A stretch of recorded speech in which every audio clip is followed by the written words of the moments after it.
रामकृष्ण हरी मंडळी, मी दीपाली मार्गभक्तीचा या चॅनेलवर आपले सहर्ष स्वागत करते। आजचा अभंग क्रमांक 17। करकटावरी तुळशीच्या माळा, ऐसे रूप डोळा दावी हरी।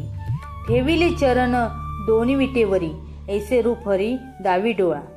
कटी पितांबर कास मिरवली, दाखवी वहिली ऐसी मूर्ती।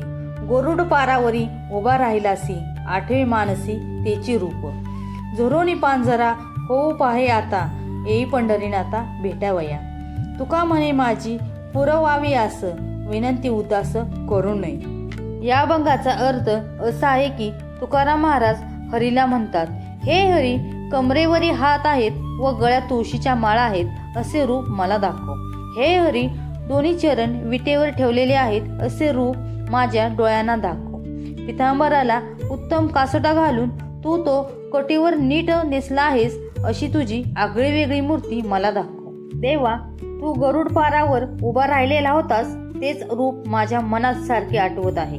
याविषयी मी झुरणीला लागलो आहे आणि माझे शरीर अस्थिपंजर होऊ पाहत आहे। याकरिता हे पंढरीनाथा मला येथे भेटावयास या। अहो, माझी एवढी आशा पूर्ण करावी, या प्रार्थनेचा अवेर करू नये। रामकृष्ण हरी। असेच नवनवीन अभंग ऐकण्यासाठी सबस्क्राईब करा मार्गभक्तीचा या चॅनेलला। धन्यवाद।